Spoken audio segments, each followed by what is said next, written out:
I'm always hitting buttons on my phone on accident. Yesterday I took a 10-minute video of just my shoes.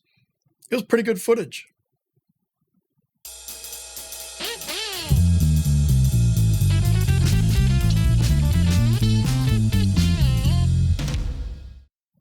Hey kids, Adam here. Today's video we're going to talk about guitar and why I like double tracking guitar more than taking a single track and doing tricks to make it more stereo. Let's skip the small talk, head over to Reaper, and I'll show you what I have going on. All right, here we are on Reaper. I have just a simple thing that I threw together, some Easy Drummer drums and some bass, specifically for this video. This is what it sounds like.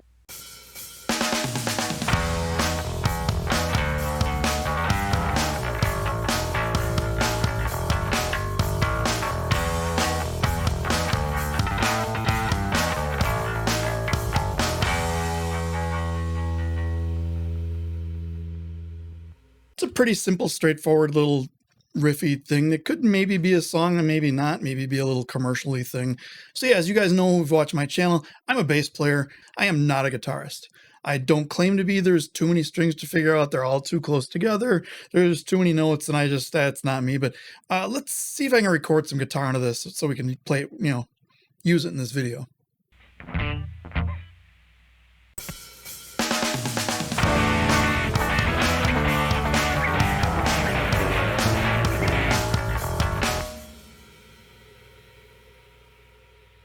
Yeah, that's not going to work. I have an idea. Hey, Mike, can you record some guitar for me?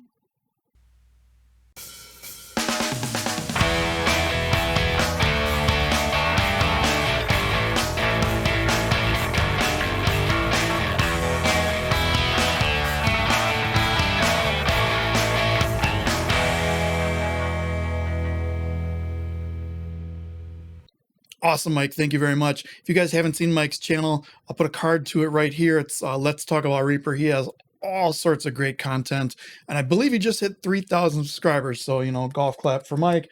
Awesome job there.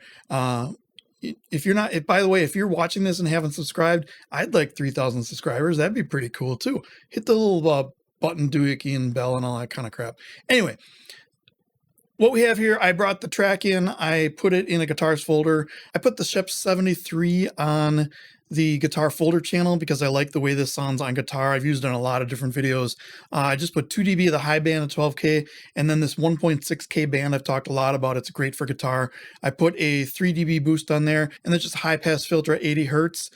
Just gonna leave that as EQ. I'm not gonna really mess with much EQ in this video. Let's just listen to that as is, one guitar up the middle.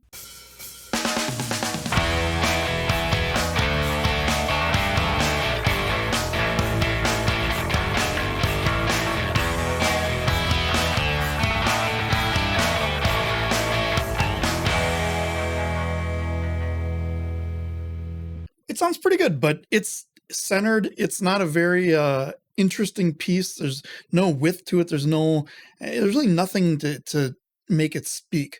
But here's the thing. Whenever I record, I like to use double track guitars as much as possible. So Mike, can you give us another track here?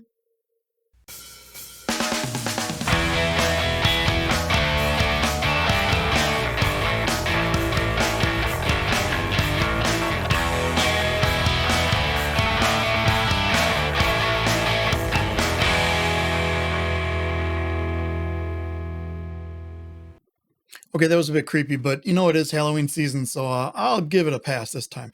What I did is I took the first take, I put it 100% left, took the second take, I put it 100% right, volume matched. We go from a single channel to this wide open stereo field. Take a listen.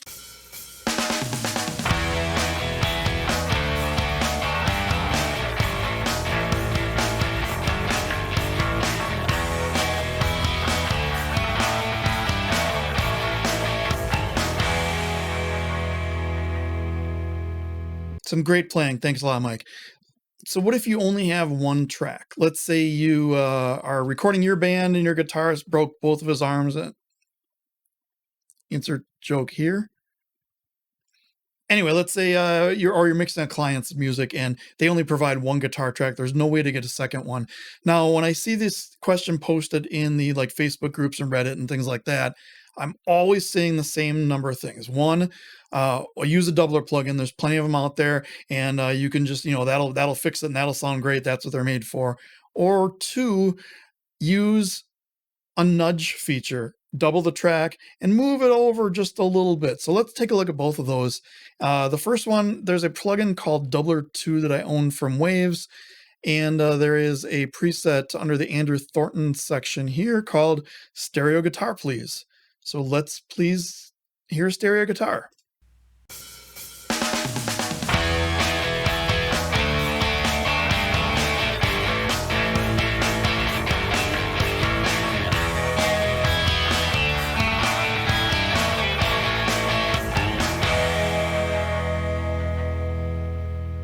If you're going to do that method, there's actually a plugin I like a lot better. It's built into Reaper.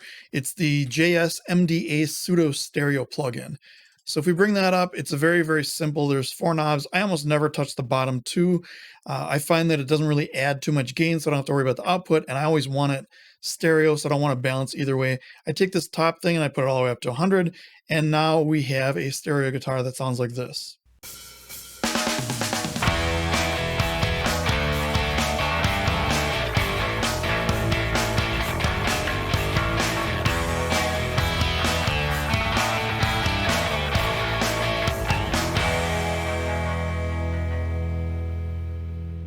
I find that one sounds better than the Waves doubler. The Waves doubler is actually trying to make it almost like a different performance where it's doing some different things in there and going back and forth. It almost adds like a chorus effect to it, kind of almost makes part of the guitar sound out of tune at times. I just don't really like that. I like using this one better. Now let's look at the nudge technique that people use. Let me make another copy of this track. And I'm going to take yet another copy of this track. I'm going to put one all the way left, or most of the way left, and one all the way right. And of course, if we play this, it's going to be mono because it's the same thing. You can't just take a mono track, pan them. All it's going to be is louder. So we just have louder mono guitars. But what I've seen people say is all you do is use the nudge command and nudge it over anywhere between 10 and 30 milliseconds. So if we hit the N key on our keyboards, or if we go to item nudge / set items, we can do nudge position by 20 milliseconds.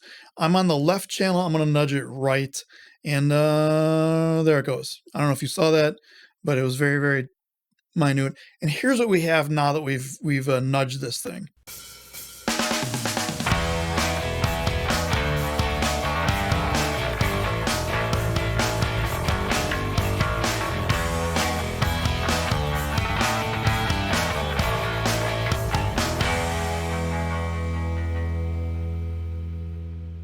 So as I said before, our ears kind of gravitate towards changes when things are out wide. So if there are multiple things going on with the guitar where there's a little bit here and a little bit there, our ears are going to notice that. With this, it's the same performance. It's just set a little bit aside, almost like what a delay would do, only a constant. And it does sound wide, and it does sound okay. It actually sounds pretty good. The problem is when you start getting other things that are in this EQ range, vocals, snare drum, keyboards, solos, things like that, you're going to run into, or you have the potential to run into some phase issues, because what you're doing is we're taking this, nice performance, we're kind of just separating a little bit. Let me do some back and forth between each of the different options here, and I'll play it. I'll put up on the screen what's playing, and you tell me which one you like the best.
Alright, so which one did you like better? Did you like the MDA Pseudo-Stereo more than the doubler? Did you like the doubler more than the Pseudo-Stereo? Did you like the nudge better than the double tracked, or did you like the double tracked? For me, it's double tracking all the way.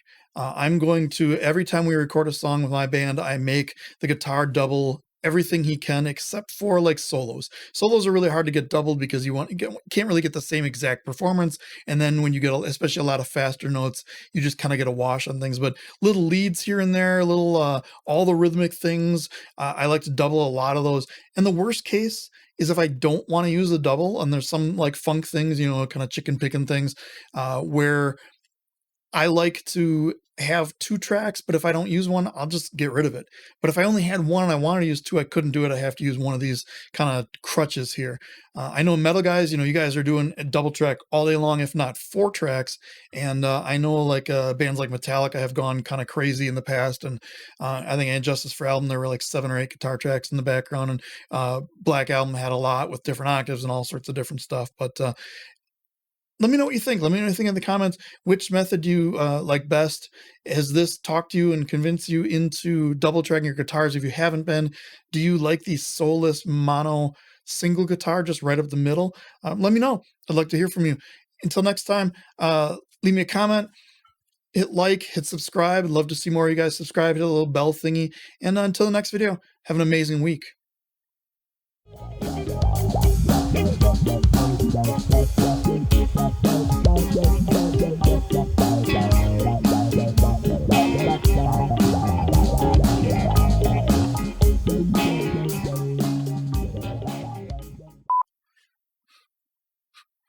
He's right behind me, isn't he?